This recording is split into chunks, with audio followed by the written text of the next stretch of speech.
What is up, and welcome back to Where Are All My Friends? I'm having a lot of fun doing this podcast, so thank you guys for listening. It is really, really cool. I'm particularly excited about this week's guest because he is a very close friend of mine. He has a very cool story, and he has a very cool outlook on life. All of those things combined to be a good-ass episode. The guest is Riley. Riley grew up in Southern California, surfing and skating, really close with Dylan Reeder, so that's a crazy part of the story. Then got into music, had a really cool piece there, got sober at a super early age, talks about that, then gets into tour managing and does this crazy amount of cool stuff in TMing. Tour managed Capital Cities, Blackbear, Smokepurpp, Chase Atlantic, a bunch of really cool bands, and had the dream of a career there, but did not stop there.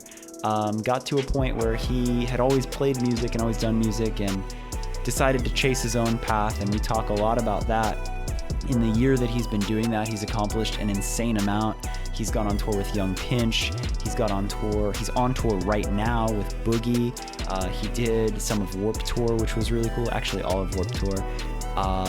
And has a bunch of really cool shit planned for the future. In addition to that, it was just a fun-ass conversation. Like, again, we're really close friends, so it felt like, out of all episodes, this one felt like you were just, like, sitting down with us, bullshitting and having a conversation, and that's kind of exactly what I'm going for. So that was a really fun part of it. I think that pretty much gives you the intro. I want you to hear the story from him. If you do like it, please share it. That's been the most helpful part of all of this, spreading the word. So my social media is at Andrew_FTW. Riley's is at RileyM4A.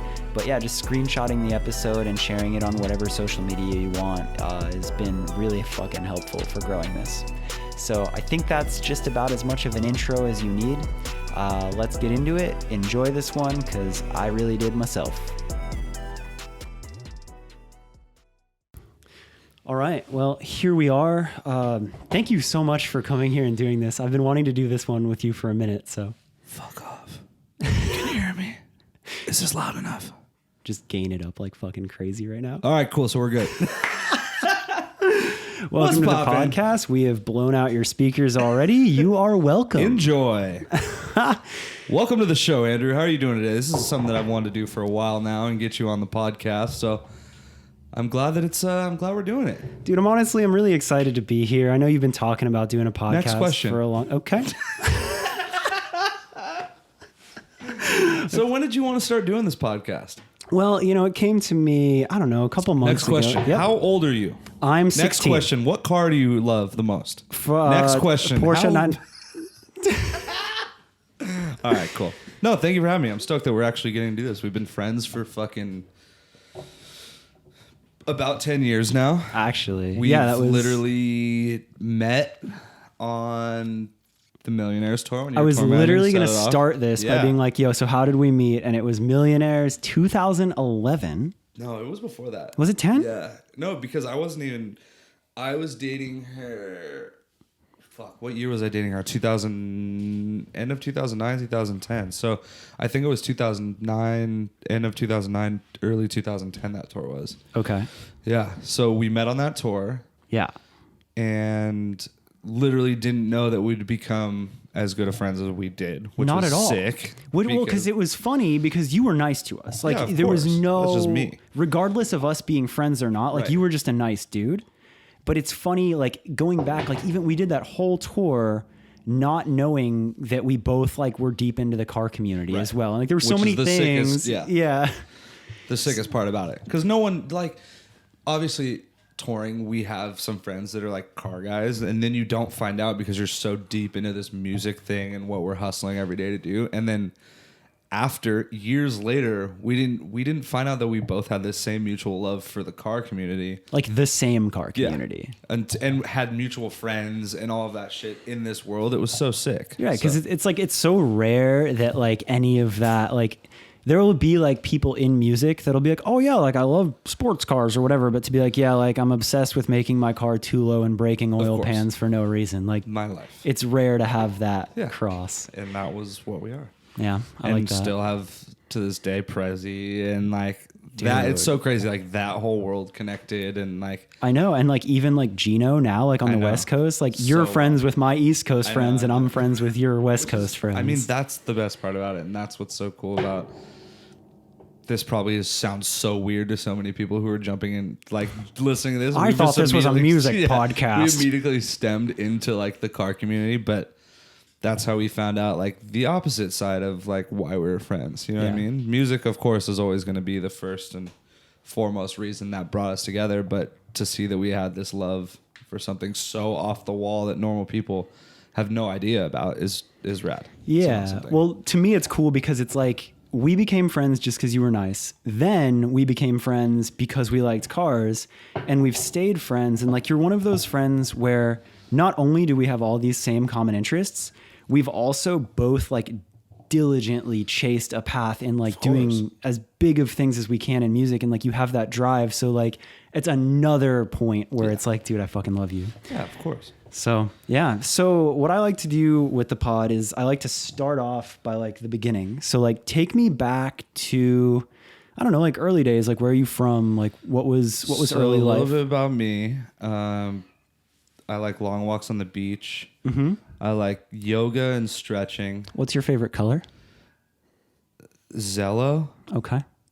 It's a mix between yellow and there's no other color that starts with a Z. Zebra.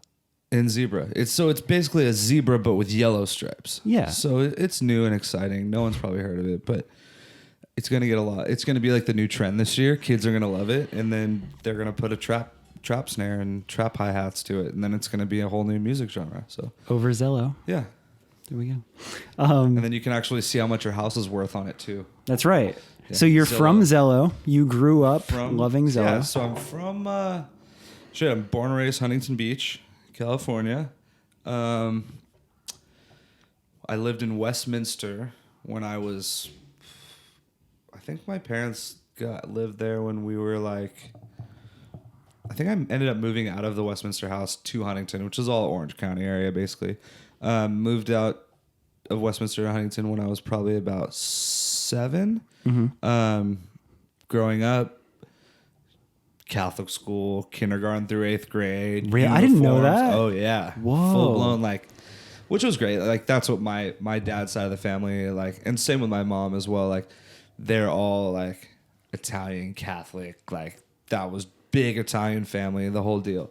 That's good. I didn't know that. And you have brothers and sisters too. I have one younger sister who's I'm 30. Jesus Christ. I'm 31 years old. I'm an adult. Wow. My sister is 29, married, 3 kids, the best kids in the world. I'm like proud uncle. It's awesome. Seeing you go into Uncle Riley mode you know is how it is. Like we always had that conversation where it's like, the only thing that Riley, I think, is meant to be is like a dad. Like that's like, just so all the ladies out there, if you're listening, I have no kids, but I'd like to have some kids. It's so funny because like you're so like if you were to see you on the street and not know you, you'd be like, dude with lots of tattoos, whatever, and like scary, like whatever. Yeah. And then you're like this softy. You're just like, yo, like I'm trying to have kids. Like as soon as you're around kids, you're like, what's up, little dude? And like you're the best. Dude, it's the best. So like for me when I was growing up, you know what I mean? Like I grew up in the surf and skateboard world of things, and like. Growing up, my dad had me skating and surfing super young. And like, that's how, I met Dylan Reeder. Dylan was my next door neighbor. And me and Dylan from when we were like 4 years old started skateboarding. And like, that's so crazy. Yeah. That was like, and dude, that part of my life, like, so we've been friends since, like I said, since we were probably 4. So like, I remember being that young and watching all my dad and his friends like surfing and skating, and now it's like having nephews and like being able to like my sister's husband built him a mini ramp. Yeah. So at the house we're like skating the mini ramp and all that shit. It's just such a cool thing. Well, because I was gonna ask you about that. So it's like I didn't know the Catholic school part, but like I've met your family and like they're so fucking chill. Yeah. Like they're just so many times. Very lucky. Yeah, like so many Same times. With your parents, though, they're fucking awesome. Oh yeah, like that's the coolest part. Is like we've both been able to like not only be in each other's life on the business aspect, but also like personal lives. You know what I mean? Like I've stayed with your family so many times. You've been to my parents' house for like whatever functions. Yeah, it was like Thanksgiving or Christmas, one of those. It's awesome, dude. It's such a cool thing to be able to do. Well, yeah. So like, it's funny to me though, because like a lot of times like the artist or the people that end up in like these like different roles in life, like outside of the 9-to-5s, sometimes do have like a fucked up broken home, or like have like a weird, like maybe their parents are from a different country and they have like this like drive or like or this or that. So it's almost crazy like to like meet the person that with like that much drive, yet like you have the chillest, most loving, supportive family. Like it least to me. It wasn't always like that though. You know what I mean? Oh, like, okay. When I was younger, I'd say when I was in high school, I was like the party guy, like, you know, just getting fucked up constantly. Like that was my whole shtick. Like I was trying to have fun. Like, well, yeah. So take me back to that. So like you're 4 years old, your dad has obviously like, I mean, even still your dad surfs and like, is that like every day? Like, dude, my dad was so diehard surf that he would take the boogie board every time I'd try to bring it into he has a 1970 Volkswagen bus, which kind of instilled like my love of Volkswagen, Audi, and German car culture. Every time I'd bring the boogie board into the bus, he'd take it and he'd throw it out of the bus into the lawn. And he's like, we don't boogie board in this family. You're surfing. So from that young age, I would fucking be crying like, fuck you. Like, but it taught me that I have to surf, and like actually made me like a really good surfer. And I thought I was going to do that for a career, which is the craziest part. Well, okay, so that's what I was going to ask. It's like you're at a very young age. You have a dad that's heavily into surfing. You grow up next to Dylan Reeder, which is like, we could do a whole episode on just you guys and that. Literally, we could. But like, you're growing up in a world so far from music, at least to start. So like, you like at what point, how long are you doing that for? Like what gets you to the point of being like rebellious Riley in high school? Like what's that like? So growing up through surfing and skateboarding, all that shit, like obviously me and Dylan, us growing up together, like, you know, the skateboard community, we looked up to like these older dudes. We'd go skate and go surf with all these older people. All of my friends when I was in high school were people who were out of high school or seniors and shit like that. And so obviously me and Dylan were trying to get drunk, smoking cigs when all we could. We were trying to fit in with the older kids. You know what I mean? That was just what you do, especially being like the young skateboard kids. So it's funny because all of that time, like as I started partying, you know, I fell in love with music. My pops was like, the cool thing about my dad and my mom as well, like there was no like set thing that they ever listened to. You know, my mom was listening to Beatles and Amy Mann and like all of this classic stuff, but like Alanis Morissette. And then my dad was listening to like Snoop Dogg and also like Boys to Men, but Metallica and Sublime and 311. So like I had this mix of like every genre of music, which helped me today because, you know, my love for music and what I create is now so it's very R&B driven pop music, but legit shouts to your dad for like exposing you to like my mom and dad. Like that was one thing that I tell everyone is like I'm very lucky to have grown up with such a wide array of music because it really let me see the parts that I love from each genre and then be able to take that and do what I love the most out of it, you know? Yeah. But yeah, so as I was growing up surfing and skating, I had my love for music and all that stuff. And when I was in high school, I started making music, you know? And when I was in high school, I was in like the hardcore band that would play at like the open up shows and shit like that. Nothing ever toured or anything like that. But it was that early, like in high school, you were playing in bands. And then I started making like R&B rap music in high school too. And then like as time went on, like graduated high school and things like that, I like found out what my music style was, and it's a lot like it is now. Yeah. But obviously I've progressed over the years in my songwriting and things like that. But you know, it showed me like you can create whatever you want as long as you're creating what's cool to you and what you are passionate about. That's all that fucking matters. Like, yeah, that's cool though, because like, again, like with your parents exposing you to everything and like growing up in skate community, playing in metal bands, but then also hearing the other side of it, like it really did show you everything. Yeah. So, and then in high school, like when you're playing in bands, were you still skating? Were you still surfing? Surfing every day. Okay. I had all the sponsors. Oh, what? Yeah. I had all, like, it was funny because me and Dylan would like, we we'd hang every day, surf every day, skate every day, go snowboarding on the weekends. Like our parents would take us to go do all this shit. And Dylan like slowly progressed in skating and like got all the sponsors skating, and I had all the sponsors surfing. So it was like the constant duel of like I'd take him to go surfing with me. Dude, there's still like one of my favorite memories.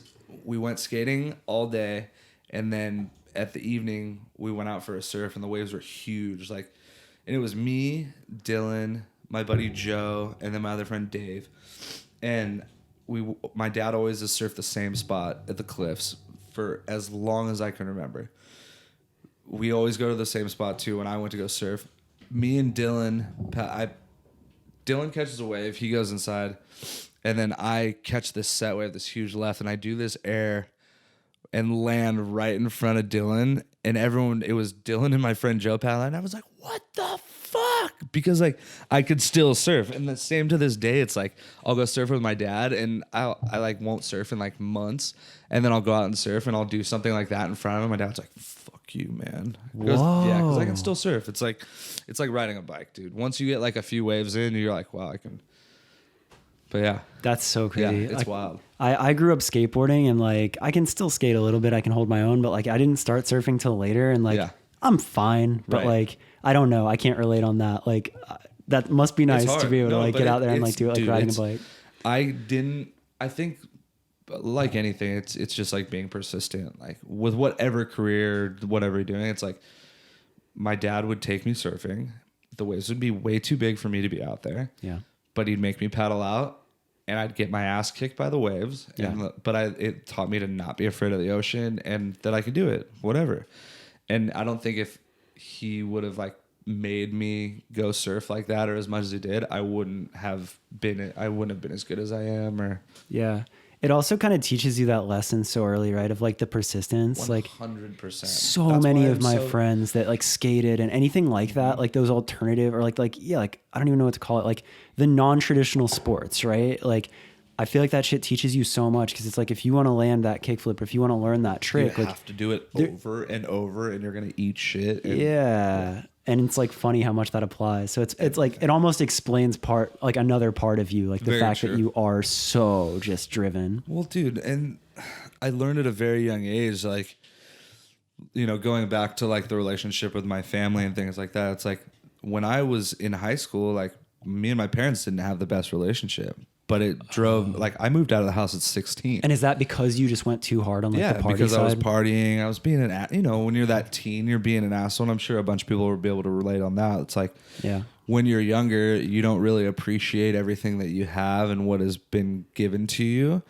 So you act like an asshole. So for me, I was like, fuck you guys. I'm going to do whatever I want. So I did that. You know, I moved out at 16. We didn't have the best relationship through the end of high school. But what it taught me was, if I don't go out and get it for myself, I'm never going to get it. You know what I mean? So it's like that you have to be and want to be the best at everything you do, or nothing's going to happen for you. Yeah. And that's something that I've really haven't had to take into consideration for like the last few years of my life. Like, as you know, when I got out of high school, I was a hairdresser. I went right into hair school. Yeah, because I knew that about you. Like when we met, I knew that you had done that. And like even on our first tour, you're like giving everyone like the freshest cuts and shit like that. But like, so how does that happen? Like, how did you go from like you're playing in bands, you're surfing, you're skating, you're hanging with Dylan, you move out, and then you start. So basically, when I graduated high school, I was like, well, what can I do? I loved cutting my friend's hair. That was just what I was doing. And then the music thing was always there. Like, so you just stayed doing a lot of things. At the same always. And that was like, you know, the hairdressing part. I was like, well, what can I do to have a normal career? I don't want to go to college. I don't want to go to conventional college. That's not for me. I knew that. I went to hair school right off the bat. I was like, at least if I do this, I'll have a career that I can always do the rest of my life. I'll have a license to do this and have a trade. So I did it, worked in salons, loved doing it. I was good at it. And then it got to that point where my clientele was like, you know, I'd say 30 to 65-year-old women, rich women in Newport Beach. Yeah, you're down in OC. And I just despised it. I ended up hating it, not because of what I was doing, but for the conversations and the people that I had to deal with on an everyday basis, it was soul sucking. Like all of a sudden, like from cutting your friend's hair and like doing creative shit to like Just I'm listening being a therapist. to, It was fucking terrible, dude. And in the meantime, while I was touring or while I was cutting hair, I was going on little weekend runs with friends, bands, blah blah blah, all that kind of stuff. And then I was dating Melissa in Millionaires, and I'd done some like West Coast tours, whatever, and then they were going out on a full US, and they're like, "Oh, can you tour manage for the full US tour?" And I was like, "Well, yeah." And then I talked with my boss at the salon, and I was like, "Yo, I got this opportunity, but it means I'm going to be gone a month and a half. Like, what would you do?" Because he's, I never wanted to be a salon hairdresser. I wanted to be like the editorial, like, do the stuff for like high fashion or shit like that. He's like, you have the opportunity to travel the US, make a paycheck. He's like, you'd be dumb to stay here. And that was the owner of the salon that I worked for. He's like, you always have a job. If you ever want to come back to the salon, you have a job. Always. Whoa. Still to this day. That's my dad sick. sees him all the time. He's like, how's Riley? Oh, shit. He's like the coolest That's awesome. dude. But so from there, it's like I made that decision, let all my clients know that, hey, I'm going to be out of town, like whatever. And then ended up one tour, led to another tour, led to just constant touring. Okay, so ever since. Question. Yeah. We met, how many tours in were you when we met? Full US tours? Yeah. I'd say like that was probably the third or fourth full US. Like I had done shit and I had learned from Andy Sorrell at Chain Reaction. Yeah, because Andy... I'm sorry, what? Yo, so Andy has been... So I grew up at Chain Reaction, right? Holy, this is important. Yeah. And for any listener that might not know Chain Reaction, because I think it's more of like, if you... Music scene and West Coast knows, but like Chain Reaction is the 300... How many... The what? No, it's like... of California. What's the cap on it? It's... I always 400, I think. Like 400-ish. 350-ish, 400. Yeah, like 400 people in there is absolutely insane. But like it is the legendary venue. It's been there forever. It is the proving ground venue. Everyone has played it, and it's like, it's just the fucking staple. Yeah.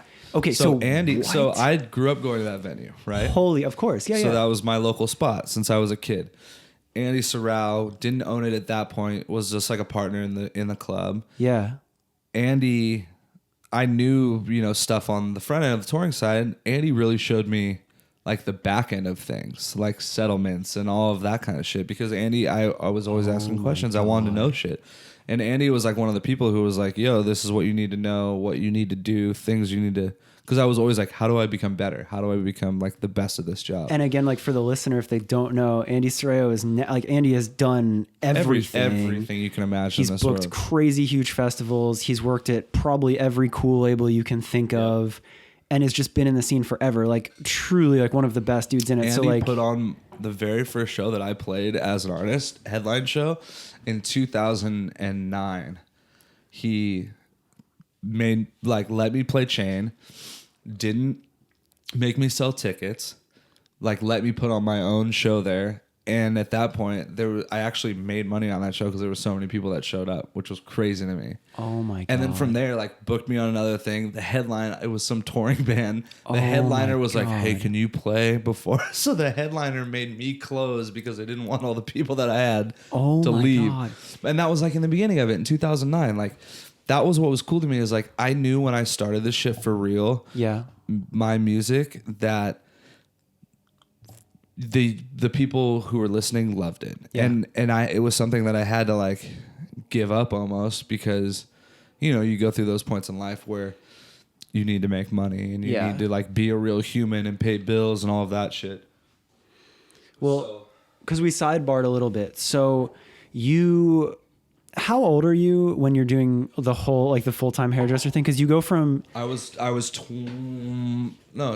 of high school 18, finished hair school by 19. I'd say between 19 and 20.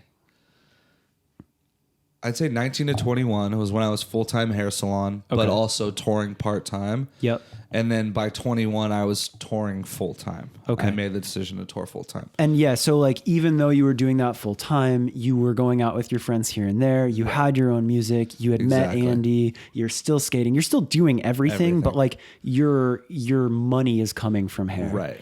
And another part, which we don't have to go too deep into, but I know that you've talked about it before, is like, you said like in high school you had a bad relationship with your parents, and like you like got pretty deep into party side of things. Right. Yeah. So like, And I ended up actually getting sober at 21. And okay. so from 21, I like just woke up one morning and I was just like, dude, I don't want to do this shit. It's ruining like business relationships, personal relationships. And I just wasn't happy with like what I was doing and the point where I was in life.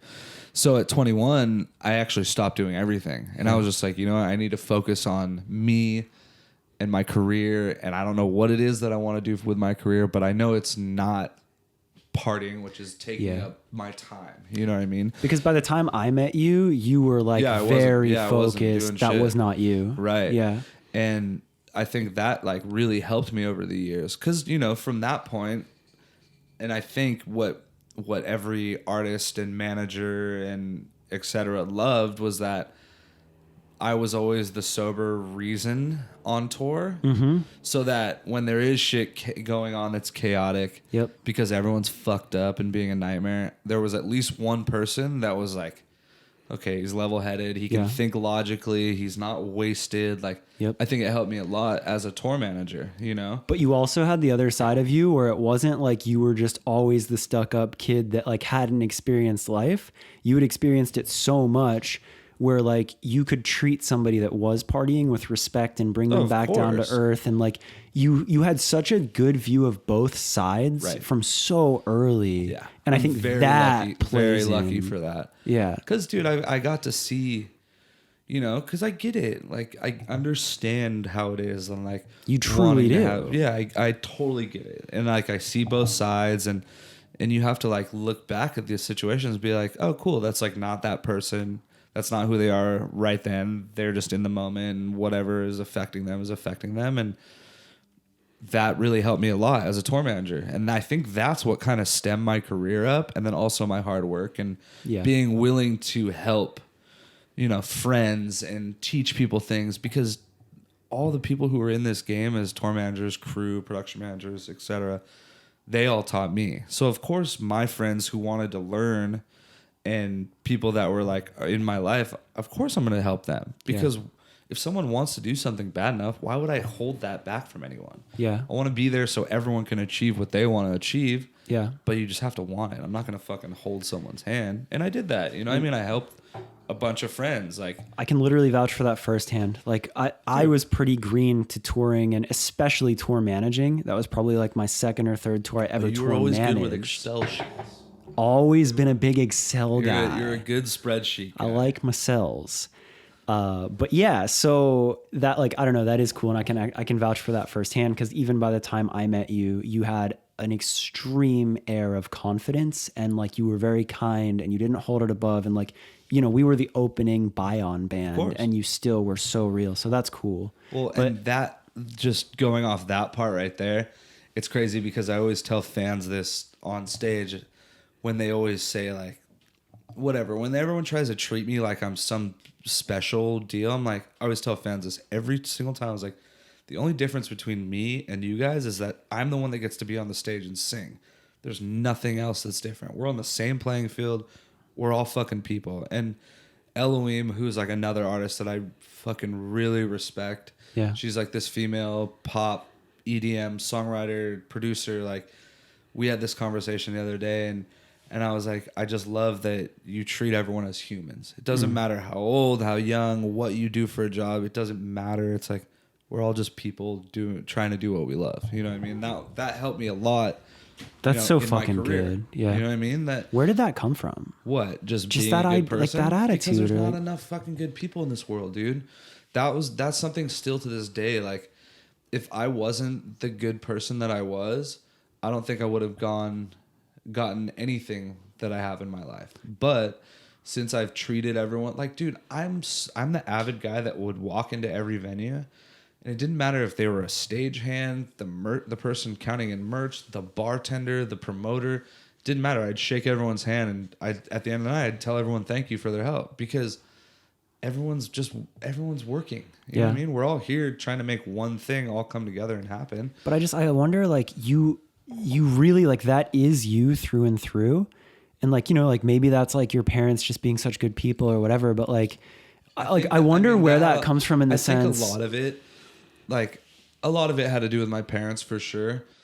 My grandparents. Like I watched my grandfather on my mom's side was the trainer of the Brooklyn Dodgers from when they were in Brooklyn up until 2000. He was the athletic trainer. And then my grandfather on my dad's side, he ran a furniture business, and he wore a suit every single day to work until he was, pretty much until he passed away. Like, yeah. But I watched them, and then my dad as well show so much respect to everybody. It didn't matter who you were. It didn't matter what you had. It was the same shit. Like, we're all just people trying to figure it out. Like, just be respectful to one another. And I carry that to this day. And like, I tell people like all the time, I don't care what you have or who you are, or what you've done. It doesn't mean shit to me, dude. Yeah. And it's just, I just continue to do that and just be a good person, and it's helped me a lot. I can really vouch for that though. Like I like seeing it we've known each other for 10 years, and like it's cool to hear it incorporated into your story, but like it's also cool to like you don't just say that, like you mean it. No. But anyway, so you leave the hairdressing thing, and you're like starting to tour more. You're dating Melissa from The Millionaires. Correct. And they had just lived in OC, so you had just probably met. Yeah, they literally lived across the street from my parents' house. Oh, so wow. Like, so our parents lived like Slater is like the main, like my parents, there's like the street called Slater. They lived on the opposite side of Slater, so it's literally I could throw a baseball from my backyard and hit their house. Like, wow. That's how close it was. Okay. And we all, we grew up, we went to the same schools, and like they were in Catholic school, and then we just ended up after high school finally hanging out for real. And yeah, so we dated, and then was tour managing them, went on tour with them, and I am I close enough in the microphone right now? For the listener, I pointed at the boom stand and he gestured He pointed at the boom stand. I'm gonna have to bring those levels down. That's God damn it.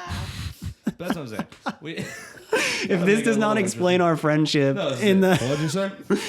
This is your fault. The blown out list. This is. Hey, if you don't like it, suck it. Damn it. That's what it's all about. You gotta have fun, dude. But yeah, so I ended up working with them. Yeah. And then when we split up, I kept getting calls to tour manage because the word traveled. You know what I mean? You were really good at your job. Thank you. I appreciate that. And I still I like to think that I have consistently done a good job for all the artists I've worked for. And it shows because every single person that I work for, it's been long term. Like, dude, every single person. I have to move on to the next thing to get out of it because they don't, and then everyone gets bummed out. Well, that's what I was just going to say. Like, when you stopped TMing, the whole industry was bummed because it was like, well, there's a good one gone now, damn it.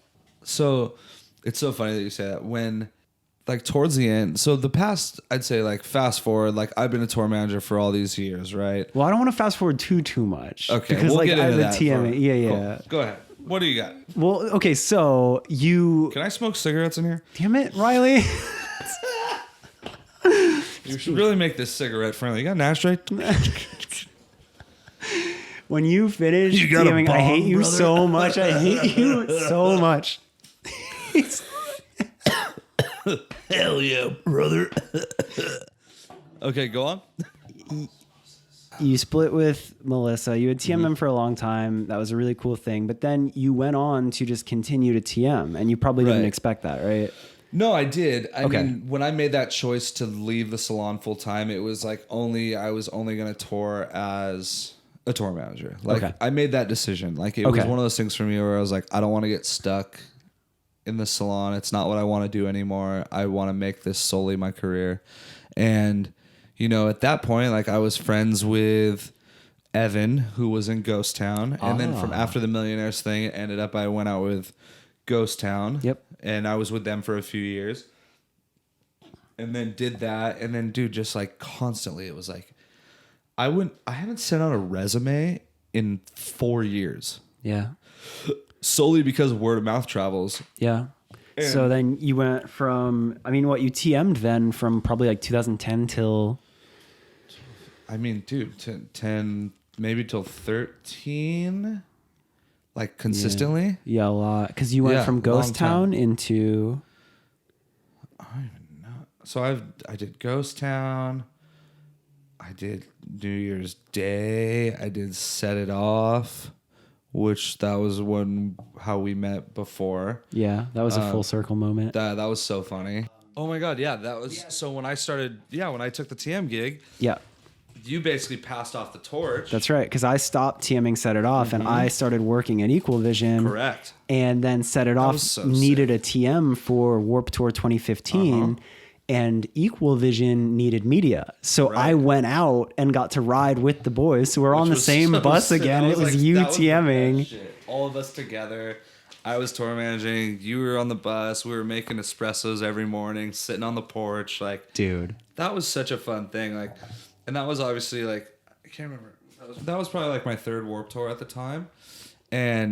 But that was my first time where I like really, really enjoyed it. Yeah. Because like all of us were together and it was such it was a friendship thing. Like, I didn't give a fuck about the work. No. And like, it was like, we legitimately, like we were having so much fun with it. Dude. It was like, it felt like family. And like, that's what I love about Warped Tour. It's like the days suck.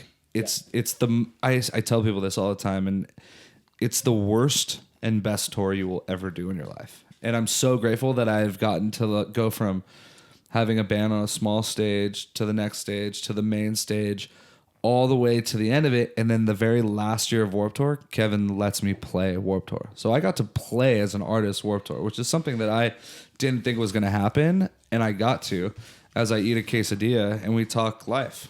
Not only did you get to play, he's eating it really well too. He's looking right into my eyes as he eats it. You like that, baby? I do. But not only did you get to play the last Warped Tour, I believe you broke a record where you have a weird Warped Tour stat where you're the only artist. Go ahead and say it. I'm the only artist to ever play every single stage of Warped Tour in one summer. Unreal. And we'll get we'll get to how you did it, but I love that. So Warped Tour 15, we get to hang out. You're still TMing. And then I guess the last piece of your TM career that I want to touch on is like there was a shift where you went from bands signed to indie labels and like you were an incredible TM, but doing like tours, like 1,000 cap tours kind of thing, right? To then you go on to TM a major label artist, which I believe was Mainland first or Capital Cities. Capital Cities. So, and Capital Cities still to this day, I still tour manage them just because like they're family. They're the best group of people. Like the entire band and crew that I have, like it's a family operation and everyone treats it that way. But it was funny. Remember I was on Warped Tour with Set It Off and I got the call and it was so funny because the reason I got this call was Set It Off's business manager, who is now my business manager, Matt Mallas, best dude in the world. Capital City's manager had been friends with Matt Mallas forever. So Dan hits him up. Hey, do you know any tour managers? Capital Cities is looking for someone new. Before he even hits me up, Matt goes, he puts me on an email and it says, there's no one better for this job than Riley. So I'm like, I see this email. I'm like, what the fuck? And I scroll down and I'm like, holy shit, that's amazing. I was like, who's this for? And I look, I was like, oh my God, it's for Capital Cities, who had probably to this day one of the biggest hit songs, Safe and Sound. That's like, and I all of a sudden like, and it's like it had come out around that time. Like it's like hitting. Yeah, at that it was like time. hitting like at that it's point. Like fresh out. So I was on Warped Tour. I remember the day we were at Mall of America. It was a day off. Oh. And everyone's going to the mall, enjoying the fucking day off of this Warped Tour. And Ryan and Cebu, who are Capital Cities, I have a phone call with them. Or at a FaceTime, Skype. Nice. Because they never see me, don't know anything about me, whatever. So boom, they see me right off the bat. It's all three of us on this phone call, and we get talking.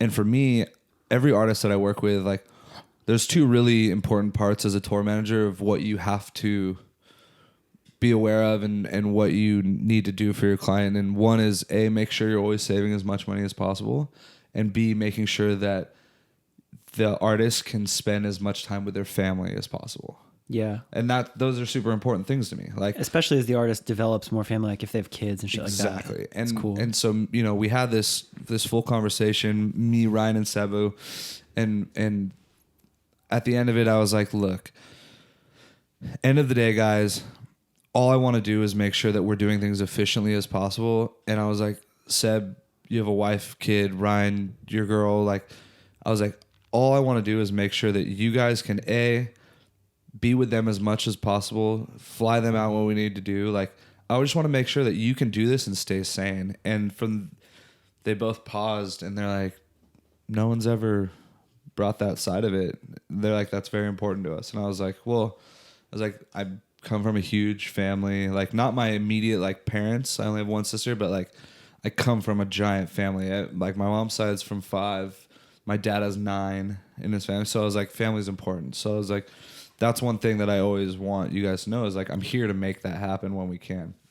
And I've been with them since. Yeah. And that was what was crazy as a tour manager. Like I went from playing 1,000 cap rooms to then doing, the biggest festivals there are. Crazy shit. Coachella, Lollapalooza, like Firefly, all these huge festivals to where there was that point where I was like, am I ready for this?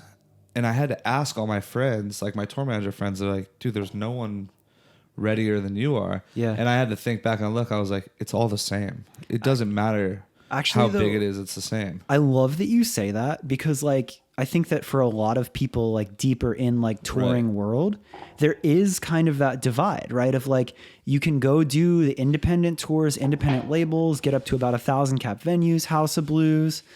And then there's like this shift of like, it's a major label artist. They've had a song on the radio, whatever. Like it's just getting to another. Is that a burrito? It's a burrito. It's a burrito. It's a burrito. It's a burrito. It's a burrito. But yeah, no, there's that shift. Yeah. And so it's scary. You know what I mean? It gets to a point where it's like, it's really a whole new. Look, it looks like it's a whole new area, but it's the same exact shit, just on a larger scale. Well, and like that's what I wanted to ask is like, I really have no idea who all is listening, but like if you are anyone touring or if you are like, if you're doing your career right, you're gonna go from a spot of like independent venues going up to 1,000, like independent artists, whatever, and then getting to that. So like, like the fact that you lived it and the fact that you always had such confidence that you always did so well in it. Like, dude, what did you go through? Like, tell me, like, you hit your friends up, but like, what was that like? Like, so, was there any like tangible lessons of like, do this? Luckily, like all the things that I was doing as a tour manager, I had already asked those questions from older production managers and tour managers. And it was one of those things where it was just all in my head. Like, am I ready for this? Can I do this? Like, but yeah, I was, you know what I mean? But I just didn't give myself enough credit and didn't understand that like everything that I was doing on a smaller scale was the same exact thing that I did on the larger scale. So it was just all a internal struggle with myself. So like that's the one thing, like if you're getting to that level and you got an opportunity to go with a bigger artist, don't be afraid to do it. Because if you kick ass at your job now at whatever level you're at, you will do great. And you know, it gets actually easier when you work for a bigger artist because it's not every one of these penny pinching dickhead managers trying to take all your money from you or not pay you enough. Yeah. These artists pay you what you deserve to get paid. And then on top of it, you have a full crew that everyone does their own job. Yeah. You're the tour manager, you tour manage. He's a production manager, he production manages. You have a front of house that just does front of house, an LD that just does lights, video guy. Like, I have a crew for everything. That's so fucking cool to hear because like, again, like for so many of those people that like, cause you can almost get stuck in just that realm of touring. 100% you can. And like, I think that's really cool to hear that, and to spread that of just like, don't like get out of your own way and like, don't be afraid to do it because like, it's this beautiful side of it. And like, get out of your comfort zone is the real thing. There. Okay. Too many people are afraid and they're okay with just being okay. That's fucking sick. That says it so well. I've never been that person to just settle. I always want to do better. I always want to create something cooler. I always want to be like the next level of whatever. Like, perfect example, snapback hats. Remember who wore them first? Motherfucker. Me.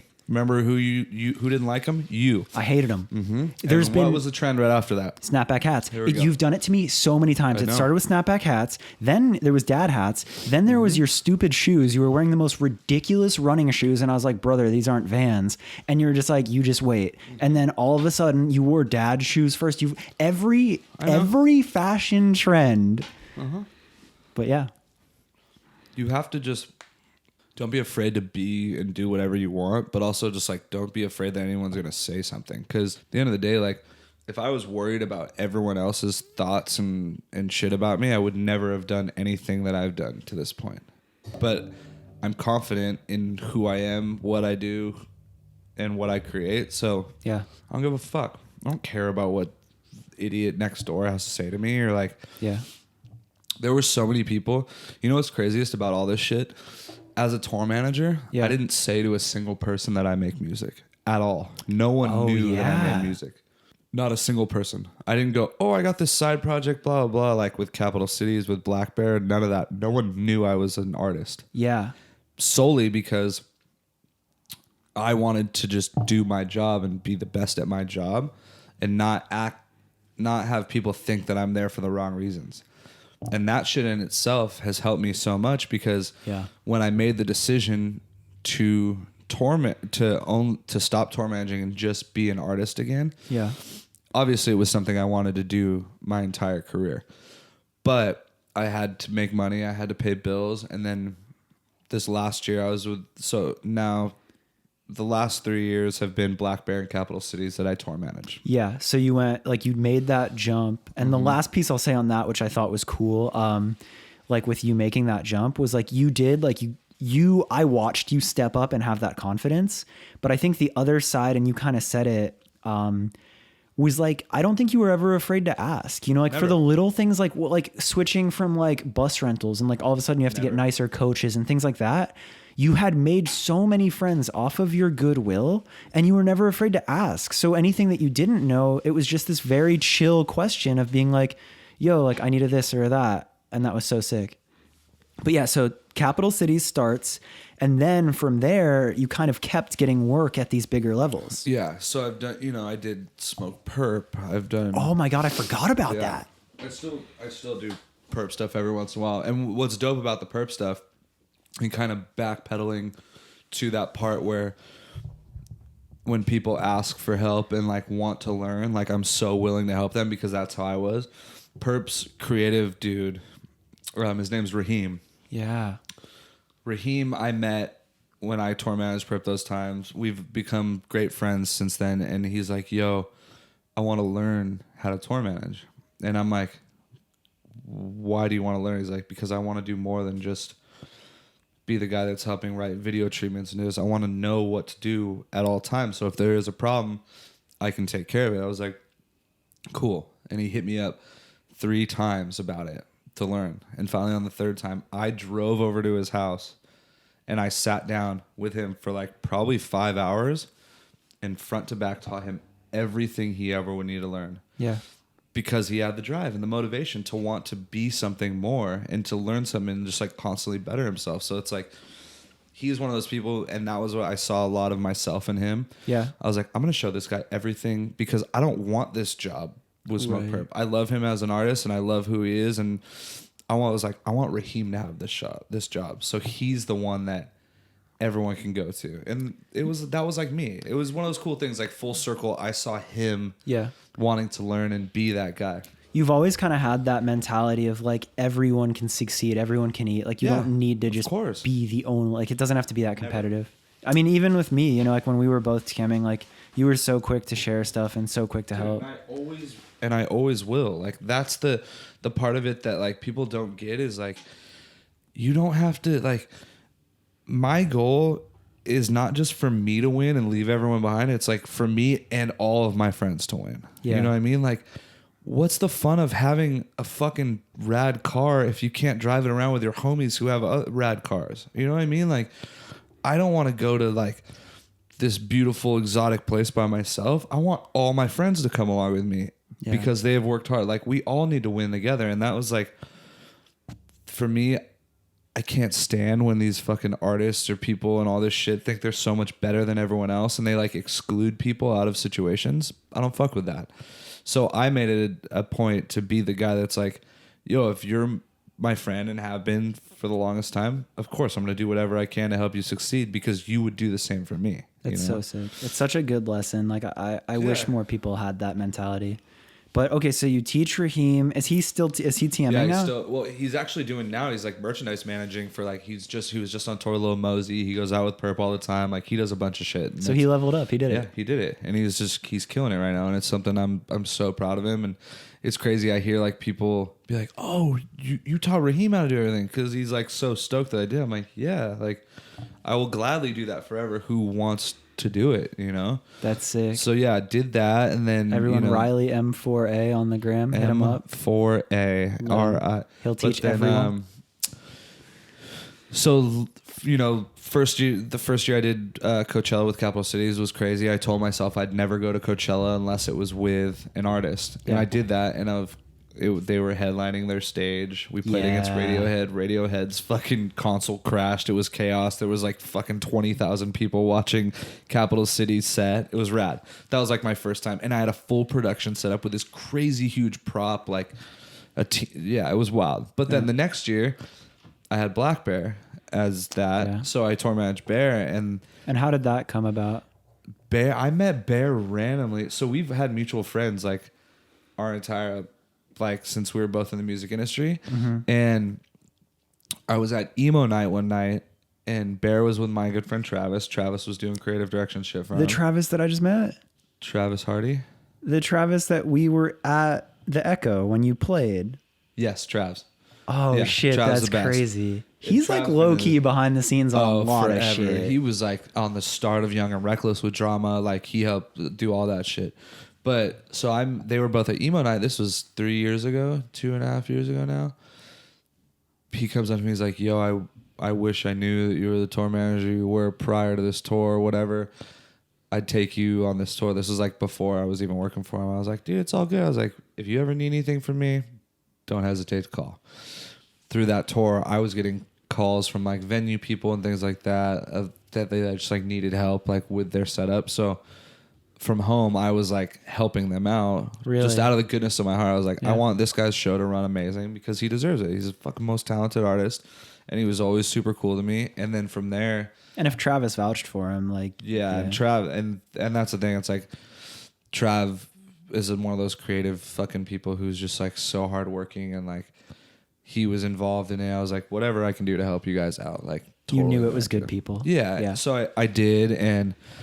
From there that stemmed to like we did the Fall Out Boy tour and like that arena tour was like us. Was that your first one when you like fully went out with them? No, I guess I did. We did like another run, but it was more like college like festival shows. Okay. It was like we did other runs of like festivals and all that shit, but that was like a full-blown tour, you know what I mean? So we did that, and then the end of that year was pretty much going into Coachella the second year in a row. That's right. And then from that point, I was just getting that like, do I really want to do this anymore? I was so tired of like making everyone else's dreams come to life. And like, I told the story the other day on that interview. I was like, I was standing on stage making sure my production team had everything set for Bear. Yeah. And I looked out to 40,000 people and I was like, if I don't do this for myself, I'm going to regret it the rest of my life. And that was a year ago now. Coachella's this weekend. Well, yeah, that's exactly 1 year. So a year ago from today was when I made the decision to solely tour as an artist. And I've done it ever since. See, and that's so crazy. And what like a perfect transition into that part of your life. Yeah. Because it's like, I mean, damn, like people will work their entire careers to get to work with some of the artists you've worked with and like be a part of those teams. And you did so good. Like it, like really, like you were doing so well with it. But like as your friend, like I really can vouch for the fact of like throughout all this, you were making music and like you didn't push it on anyone. Mm-hmm. It was always like we would be like driving to a car meet or something and you'd be like, yo, listen to this. And I'd be like, wait a minute.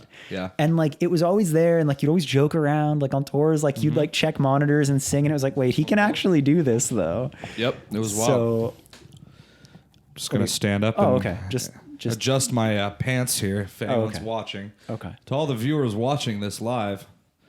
But yeah, so that was like one of those things. It's like the whole time I wanted, obviously I've wanted this since I had to stop doing it.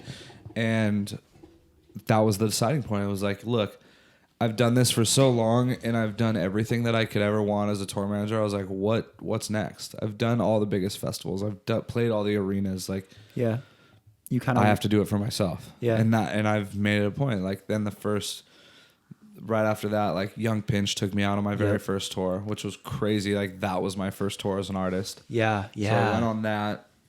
And then the Chase Atlantic dudes then took me out. Yeah. And then I went to Europe with them twice. Yeah. And then, dude, it's wild. Let me say something on the artist project, because like, again, we've been friends through all this, but like, I've just been able to watch it develop. And like the thing that fucking blew me away from day one of like, it's a common theme in you, but like when you say something, you mean it. And like you go and you do it and you do it 100%. So like there was the day where it's like, yeah, cool. Riley TMing Blackbear to like you being like, yeah, I'm going to go do the artist project. Mm-hmm. And it's like, oh, okay, cool. And then like, it wasn't like I'm going to dabble around with this and see how it goes. Huh. You were fucking in and you owned it. And what I respect is like, you didn't have any team. Like it was completely you, DIY, nothing. But what you did have was you had the knowledge from all the other people you worked with. And from day fucking one that like you were doing the artist project, it felt so professional. So it's like, yeah, your first tour was Young Pinch, but like it didn't look like you didn't fit in there. Right. Like you fit right in.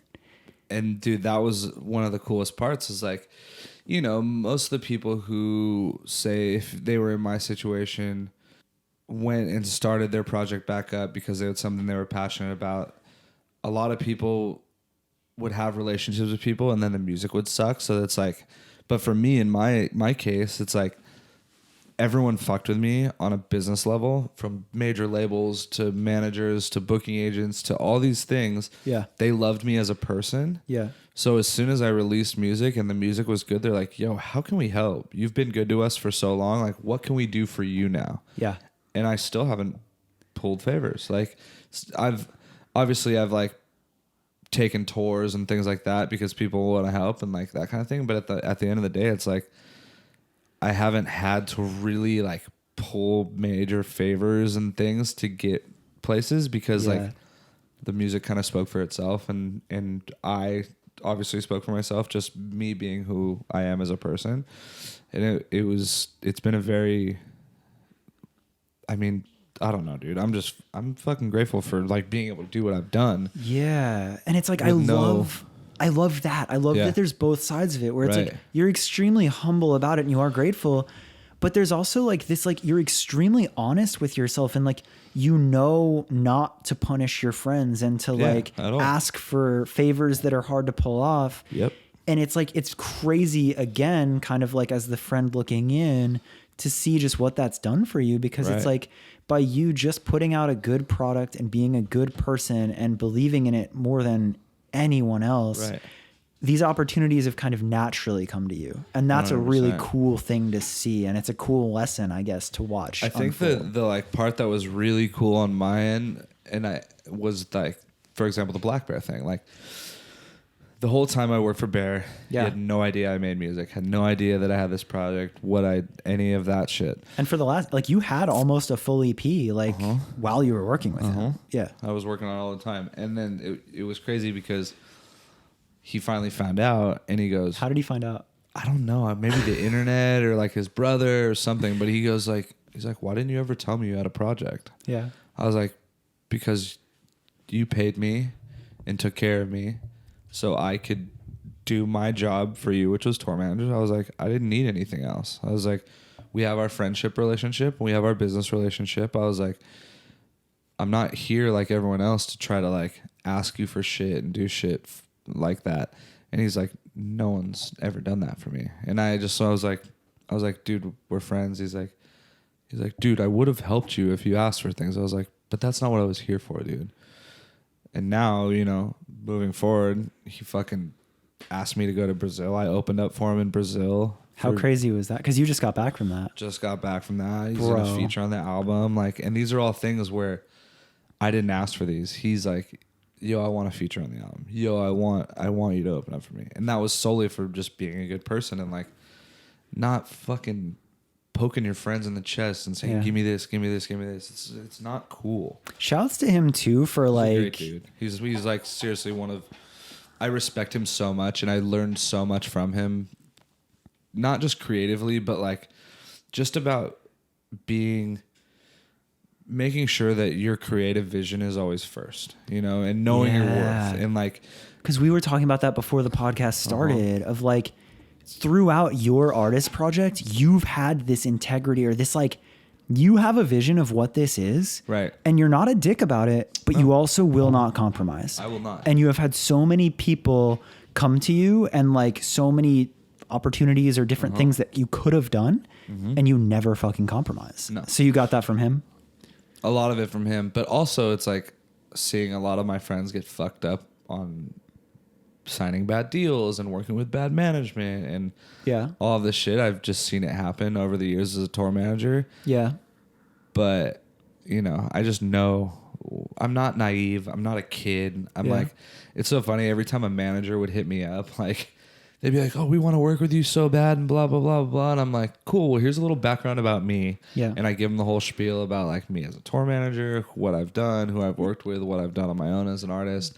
And then no one responds back. Well, it's funny because like even, you know, like me, like going from TMing to then the label to then managing artists, it's like, I'll always try to like help you where I can, but like it's like I have to have that honesty and that realness with you, or I'm like, dude, there's nothing that I can do that you can't. For a long time, it didn't work out. But like on my end, what can I do for you that you can't do? Like, you know, like a lot of times an artist. I respected you for it. Like, it was never like, oh, cool, yeah, I'll do this and that and blah blah blah and like try to fit. No, there's no bullshit between us, dude. Completely. That's like one thing that I respect so much is like. We've been able to just stay friends and be real with one another and like continuously do what we want to do. And it's very rare, you know? There's not that much of it nowadays. Well, that's like, to me, the common theme with you is like, be it your friends, you know, like it doesn't matter at what level of success they're at. It doesn't matter any part of their life, anything, like it's just extremely real. You treat people like people.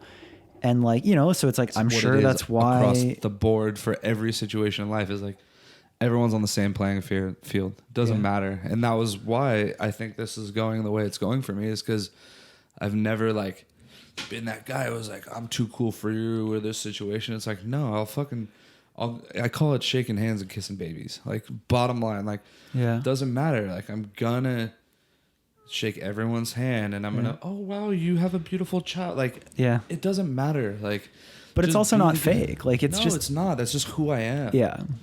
And there's not enough of it. And that was like a main part when I like started this project back up.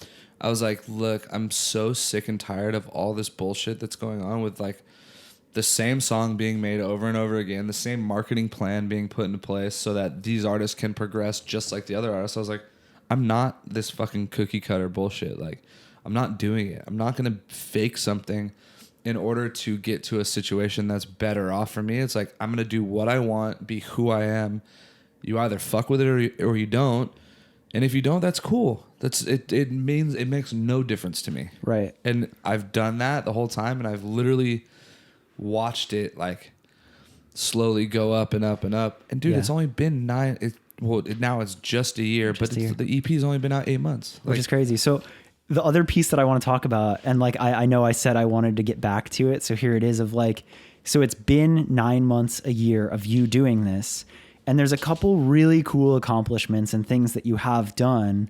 So it's like we were talking a little bit about Warped Tour, right? Right. So the last Warped Tour, 2018, you were out on it. You didn't expect to be out on the whole thing, but you being good person Riley brought in some cool shit, right? And explained to me just that beautiful chain of events. Dude, it was crazy because first off, it was only supposed to be like San Diego, Pomona, Arizona, San Francisco. Yep. Maybe one other one, I think. Vegas. Yeah. I think was some West Coast stuff. So after we do all those dates, Kevin Lyman just like happens to walk by my stage when I'm playing. I get off stage. He's like, "You're gonna be one of the artists that I hear on the radio." He's like, "Do you want to play the rest of the tour?" And I happen to be out on the tour anyways, because I was going to tour manage an artist just so I can spend the last summer of Warped Tour with my friends on this tour. Yeah, it was like nostalgia coming back. Yeah, Like, that you know was all what? it was. It's like I get to rip with my friends every single day. Like, Yeah, of course why I want wouldn't to I? do this. And Kevin comes up to me and asks me if I want to play the rest of the tour. He's like, "I'll put you on a stage every single day that I can. Like, whatever we can do, we'll do it." Like, that shit to me was like unreal. And for the listener, like, I think the funny thing about Warped Tour is like, you can't like that. It really comes from their team, right. Where like they pick the artists that they want. They send the offers out. It's hard to like influence that. Yeah. And it's the last year of the tour. People are fighting for 100%. spots on it. And the tour was booked. Like, this was Kevin seeing it and being like, yo, so the fact that you were on stages is like, it's not like you had an allotted stage. So, So from there, so basically they were like, "You're going to be on the Full Sail stage." So I was supposed to play the Full Sail stage. There was days where I couldn't. That stage was just full because that stage catered to like every local band that was like had won a battle of the bands or had done this or that. So in turn, I got put on whatever stage was open that day, being the fucking Monster Energy metal stage and the two main stages in New York I played the Monster metal stage, right? And my intro to my set was Car Bomb by the Acacia Strain. So literally I had a full band. Chase Atlantic was my backing band for Warped Tour, mind you. which is like the most punk shit rock ever. They were just like, "Yo, we want to play with you every day." I was like, "What?"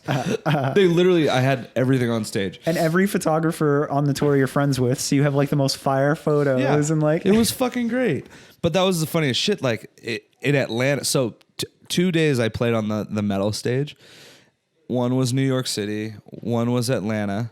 So in Atlanta, the funniest shit was I opened. So I was the first one to play on the metal stage that day. So Car Bomb, as if anyone knows that song, is very heavy and it's just like a breakdown. So my intro was a fucking breakdown to my set. So I was like, "What the fuck is up with the Acacia Strain?" And as I said that, the gates were open and kids were running to the stage because they thought Acacia Strain was playing. Boom, the stage is full, right? And I went psych, and then my first song dropped, and it was me. which is like just so far Just from R&B, yeah, completely different. So that was like the cool shit. But I ended up being able to play. I got to play every single stage of Warped Tour this last year. That's And I'm the only one that's ever done that in one tour. Like, played every single stage. That's so good. And towards the end, they were like, Kevin and Mel and Steph, like, they were making it. They're like, "All right, he has to play these 3 stages." Like, it became a game. Like, Yeah, it was so an they internal Warped Tour Easter egg Yes, of like, okay, and they where can we did put it. Riley? And it we got fucking down to did like it. the last week, and it was like, all right, he has White it was Lightning down to left. the last Like, show. It was Yeah. literally the very last day. My last day on Warped was Atlanta, and that was when they're like, all he has to play is the White Lightning stage. That's it. And they fucking made it happen. I played the other main stage the day before in North Carolina. Like, it was so rad. Like, so we just were able to, Amazing. like, it's little things like that. Like, no Yeah. one would ever give a fuck about, but everyone on that tour who's done it for years is like, "I can't believe you got to play every fucking stage." Like, Yeah. it was sick. And it feels like again, like amongst our circle of friends, like it just feels like everyone's rooting for you. Like, Yeah. all along the way, because you've treated so many people so well in so many different sides of the industry. You've tour managed so many artists. You've helped so many people. So you'll have these random people, like, even though your project is like primarily R&B, Yeah. you'll have people from metal world and pop punk world and all these, every side of it is like, "Yo, do you fuck with Riley?" Yeah. Like, all these like metal kids like that don't know this scene are like, "Yo, but have you heard Riley?" Like Pat from Movements. Like, Yeah. that's my favorite one. Like, and I don't think, whatever. Me and Pat have been working on some stuff for something for him, and that's it's so fucking cool. sick. And yeah, so it's like I'm just getting to work with like a lot of different artists, like on the songwriting side, or I'm bringing some of my favorite artists in to write on shit with me, like, because at the end of the day, it's like I just want to make the best songs possible. Yeah. But just like all of like the whole scene, like But championing. yeah, it's you like and I all get that. I'm getting to just do what I want and create what I want, and getting to do it with some of the people that I love the most. And that's like Yeah. something that's super important to me is like, It's so fucking cool. yeah. So, okay, so then you do the Pinch Tour first. I do the Pinch Tour and then Then I it do was Warped Chase? Tour. Oh, it was Warped Tour. Mm-hmm. You became super close with the Chase Boys. And I had met them back in the day when I was tour managing Blackbear because they were the opening act. Oh, whoa, I didn't know that. They were opening act for Bear in Australia. So that's how I met them. Then they asked me to be on the tour with them after Warped Tour on their headline tour. So we did that straight into holding the microphone closer to my mouth. And then after that, we went to Europe, did Europe, and then came home. And then I did that tour with Tyler Carter that I totally forgot about. Oh, whoa. I went on that little Tyler Carter run. Yeah. And then I did my first headline tour. Holy shit, I've toured a lot. You've done so much. And yeah, dude, you know what was crazy? In last year, I did over 200 shows in my first year of being an artist. And that's not you TMing. That's you as an that's artist me as an performing. artist. Yeah, performed over And 200 shows. Without an agent, without a manager, without a label, getting tours that are bigger than tours that bands on labels will fight for purely off of relationships. Yep. And just being a good person. It's literally what it came down to. Yeah. It was like people fuck with me and the music wasn't shit. You know what I mean? It would be different if the music sucked. But I think another thing, because I don't want to not acknowledge this, because I think it's also an important lesson of like making yourself available and creating value. Mm-hmm. And you did such a good job of that. Because like with the Chase Boys, you were like, yo, not only does this make perfect sense musically, right, but like I can also help you with TMing and stuff like that. And it's not like you were faking it. You come from being a very professional TM. Exactly.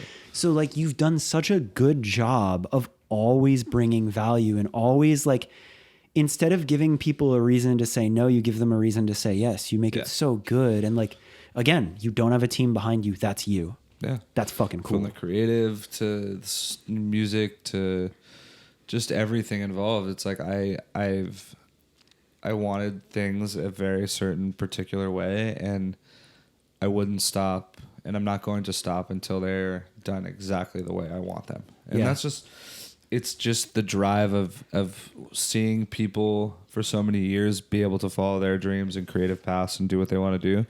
To now I get my choice of this and I'm able to do it exactly the way I wanted. And it's working. Yeah. And like to the point of like, you know, you said that thing about art. So it's like, not only have you been able to tour and do a lot of great shows, it's also not like this wonky production. Like it's not like you came into it and it's like, oh yeah, well, you know, it's his first year. He doesn't have a team.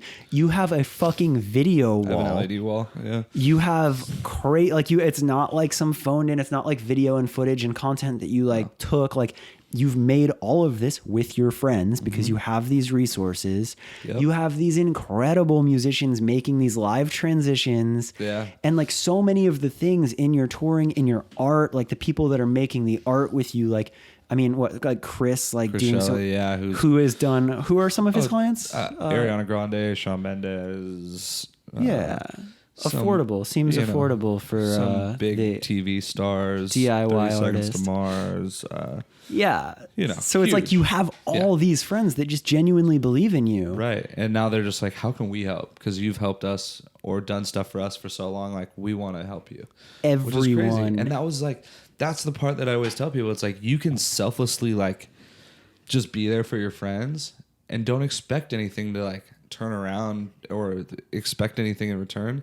Yeah. But it will come full circle. Yeah. Every single time it does. And like, that's one thing that I've started like really appreciating more and more is that I don't need to ask for something. I don't need to expect anything in return. I just know that there's something that's going to happen down the road where it's going to pay itself back. And cool. If it does, great. And if it doesn't, great. They're still my friends. These people are still going to be in my life, you know?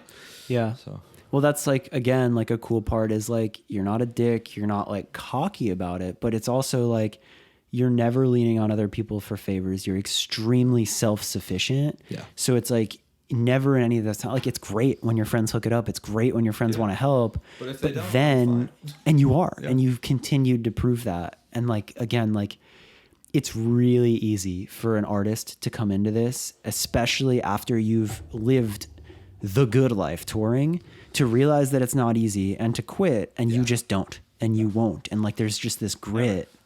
So it's like, it's really cool to sit down now and hear that, just cause it's like, I hope this is such a cool time capsule. Oh, it's so sick. Like this is like the shit that I love. Like this with you, or the things with Fish, or like the people who are like really close to me that I've been friends with for a long time. Like I was one of the only people that told Fish no on like an interview. I like, when I was a tour manager, I was like, yo, you need to cut the interview now. He's like, no one ever told me that I need to stop the interview. I was like, oh, it's me. But that's the thing. It's like, we have a friend relationship like that, where all these people who have known me forever as a tour manager are finally getting to see like what I really want and what I'm really passionate about. Yeah. Come up. And it's just cool to like see everyone else's perspective on it, because I'm so caught up in it every single day and worried about the numbers and the financial and like, dude, art, creative writing, like all this shit. And it's like, I forget how cool it is watching it happen, because I'm so engulfed in it and trying to make it happen, because financially I need to make things go faster and bigger and whatever. But for me, it's just like, it's amazing that I still get to just literally hang out with my friends every day. Yeah. Do exactly what I want and be creative. And there's no cookie cutter of like what I need to be stuck doing or how I need to do things. I just do them how I please. And if you love them, great. If you hate them, great. I don't give a fuck, because I love them. You know, that's like the main thing I've always told everyone is like, I don't care if you like it. I don't care if I need to win you over, this and that. It's like, as long as I'm happy and I think I'm making and writing and being the best person that I can, it's all that fucking matters to me. And I just love that as an example, because it's like, you're not a dick. No. You're just very confident in yourself. So you're not saying... There's times I'm not. Like, don't get me wrong. I'm not like, oh God, like whatever. But no, it's what it is. It's like, you have to be. You have to be proud of whatever your product is. It's like you own a business, you know, you have to be proud of your product. You have to like, you are the representation of what you create. And if you're not like saying, oh, I love this, cool. If you don't love it, that's great. There's going to be someone else who will. And if they don't, I do. You know what I mean? Just, it's being proud of what you create and who you are. It's that perfect balance, because it's like, we have so many friend conversations where it's like, even today, like you had to fucking weld a cracked rim and like pay for a bunch of bullshit. And like, we'll talk about like, oh, like, here's this dope agent, and like, it would be really nice to get a meeting with them. And like, it takes them so long to like do it or to care to notice. So it's like, don't get me wrong. Like, you go through your struggles and you don't have it all figured out, but on the outside, and it's not a front, but it's just like, you have your struggles, but you believe in yourself and you have that confidence. And it's like, I think that's a cool lesson to see. And like, I've taken a lot from that too. Cause it's like, maybe you don't have it all figured out on the inside, but like when you can exude that confidence and have that vision, it makes it a lot easier for people to get on board. And I always tell fans that all the time. It's like, the goal of it all is not to I mean, okay, the goal of it is I want to be the big, and I will, it's not I want to be, it's like, I will be the biggest artist in the world. But it's more so that I'm content with who I am and what I'm doing. Yeah. And I was like, that's all that matters. Yeah. Anything else, whatever. Like, I'm broke right now. You know what I mean? If you'd see my bank account, you'd fucking laugh. I'm broke. Yeah. But at the end of the day, I'm doing what I want to do, and I'm happy with what I'm doing. So fuck it. Yeah. Money comes. And then when the money comes, it's that much sweeter, because you're getting it from something you love. Like I posted today. I was like, dude, I just want to quit and get a normal job. But it's the days where I want to quit, I have to work twice as hard and be more creative and try to do something outside of the norm. Yeah. So that when it comes down to it, it's like, at least I know I'm being proactive into my future of what it is. So. And like, thank you for sharing that side of vulnerability too, because it's like, I really hope that whoever listens to this or takes anything away from it, it's like, let you be the example of like, so good at what you do, so confident when you need to be, such a vision of what you want to do. And even with all of that, and even with a year of insane success as a DIY artist, you have days where you're like, fuck dude, I want to quit. Like there's always that. So like, that's cool. What would you say is next? So I go out on this tour with Boogie. Yep. Tell me about that. That's cool. That's going to be an amazing tour. He's one of my favorite artists right now. So if you haven't heard of him, check him out. WS_Boogie. Yeah. He's this artist from Compton. He signed to Love Renaissance, which is like Black's label. So it's like, it's a very cool tour that I get to go on, and it's something completely different because it's more in the hip hop aspect of things, and it's somewhere that I really think I need to be put in music. Yeah. So I do that, get home. I just got asked today to do Warped Tour in Atlantic City, so I'll be doing that. Hell yeah. And then I got a couple festivals this summer, and then also I'm headlining the Kiss FM Fashion Week for Central New York. Unreal. Yeah, which is wow. They're playing the songs on the radio and shit. It's unbelievable to me still. But yeah, it's really just finishing this album. I really want to release the album August 3rd, so it's exactly a year from when I released the EP. Oh, sick. Yeah, I'd really love to release it then. And just literally continue to do what I'm doing, but just staying humble and being a good person. Because at the end of the day, if I'm not that person, I'm just going to be a dickhead, and you'll just be... no one's going to respect me, and I'm going to be mad at myself. So I'd rather just continue to be humble and do what I am good at doing and just be me. I love that. That's it.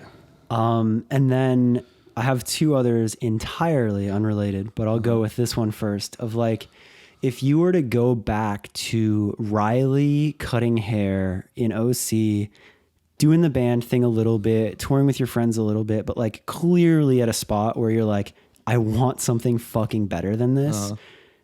If there was any type of advice, or if you could just have a conversation with that self, with what you know now, what would be like the lesson that stands out the most? Try harder. That was like one thing. Like, I'm one of those people that's like constantly searching to be better than I was the day before at whatever it is I'm doing. And I think at that point, I went into tour managing because I didn't go into tour managing. I stayed tour managing because the money was good. But if I would have stayed doing the artist thing, I would have been in a crazier situation now, I personally feel. But then again, who knows? It could have been completely different. But one big thing for me now is like, just follow the dream and not the paycheck, no matter what. Like, it doesn't matter. The money comes, everything else will come. Just do what you fucking love doing. Because if you don't, and you're not doing what you love, you're not going to do it anyways in a few years. That's just what I've learned. It's like, it's so much more important to be happy creating and doing exactly what you want to do than doing anything for any amount of money. Yeah. So. Well, to add to that, like, I just think about like everyone, or it doesn't have to be everyone, but like it can be so scary, the idea of failing, right? Like, you can look at a task, you can look at your dream 100%. And be like, yo, this is crazy. Yeah. But like, to the point where like failure seems so much more likely than success that you never even take the shot. Right. But like more and more lately, like I think about it, and it's just like, when I'm old and I'm looking back at like the stories and everything I've done, I would so much rather proudly tell my grandkids how hard I failed and how much I committed, versus being like, I took the safe route. I had this great 9 to 5, and that's why I have this good 401k. Like, at least right now in our lives and what we've been through, like the shit that we've literally lived and done exactly what we wanted to do our whole lives, and that's exactly what I want. I don't want to be at a desk. I don't want to be like asking myself what if, or maybe I should have done this or whatever. I'm never going to be in that situation. I'm constantly just going to do what feels right rather than what looks good on paper. So fucking cool. Yeah. I love that. And then my other one, my entirely unrelated one, for the for the listener at the very end who came here for a music podcast and maybe just happens to like cars like we do. Let's touch on a couple of the vehicles you've built, because I've liked them. Cool. Mark IV GTI, shaved everything, bagged. And that's where I figured out that we were both car friends, because I saw it on Instagram. I was like, wait, what the fuck? This is yours? Yeah. And then I sold that, got a Mark IV GLI on coilovers that had the Land Rover wheels on it. Never mind, that's the first car I saw of yours. Is that the one you saw? Yep. So I had the matte black GTI before that. Okay. And then from there, I sold the GLI, bought the shitty Mark III that was rusted, dirty, gross, stock from New Jersey. Got it for like $800 or something. Yeah. Tore it apart, rebuilt it, full new paint, Was that the green one? Yeah. The turquoise one? Yep. That thing was Whoa. rusted out. That thing had been sanded down to bare metal, re-welded. Like everything had been done on that car. Wow. Because So I that built car's that. gorgeous now. That car went to Gino Vaderworks. Yep, that's Gino's now. And then got rid of that one. Bought the A4 Avant off Prezi, the supercharged Prezi, one. Then which was we drove it across the country. 2016. I was moving from Florida to California. Which was sick. That was a fucking friendship drive. Oh my God. You bought that car. It was a B5? Uh, B5 or B6? what do I have right now? I have a C6, A6, so it was a B5. Yeah, it was a B5 A4 Avant, 6-speed, supercharged, manual, supercharged. Well, the aftermarket supercharger in it. and it was on coils. Like 50, yeah, it was getting on coils, tucking. And I drove it across the country. Drove all the way across the country, getting like 50 miles to the gallon. That was I had half a tank every time we'd pull over, and you're like, "Wait, what?" I was like, "Yeah, I still got half a tank." I was driving a Civic, and I was having to fill up more than you. Yep. It drives all the way across the country. This car on the ground, supercharged, all this crazy shit, hadn't been tuned, hadn't been aligned, perfect, all the way across the country. And the only issue was one flat tire. Arizona. And that was just because of some pothole or something. Yep. And then from there, sold that, got the 540i BMW Touring. Yep, the wagon with a V8, which was so sick. So sick. But when I put the air suspension on it, it just didn't ride. Didn't ride right. Yeah. And then from there, I bought a C6 A6 Avant. And I've had the Avant ever since. So good. And it's bagged. It's beautiful. Big body. Yep. It's great. I love that side of you. And like, I think the reason why I love it so much is like, one, it's hard enough to own a modified car in Southern California, like that low or that anything. Two, it's hard to maintain and keep a car like that going when you're on the road. It's like, a nightmare. So the fact, like all of that, and like, I don't know, I just think that shows how much like you care about the things you care about. Yeah. Like that's cool. It's the little things, dude. You got to have something to like, yeah, I love doing everything that I'm doing right now, but that's like my thing. You know what I mean? And everyone sees it like, what the fuck? This thing's so dumb. I'm like, yeah, it's like another, it's my hobby on the outside of things. It's like another layer and a nod to the fact of like, I guess like there's just a part of you where it's like, you truly understand culture. Because it's like cars, you do it right. And like you have the coolest setups and you properly do it. You get it. Fashion, we didn't even talk about that, but like you're always ahead. You understand the culture. You understand the people that are like true taste makers. And again, I think that's a nod to like why I believe in you so much is like there's just a level of like you care.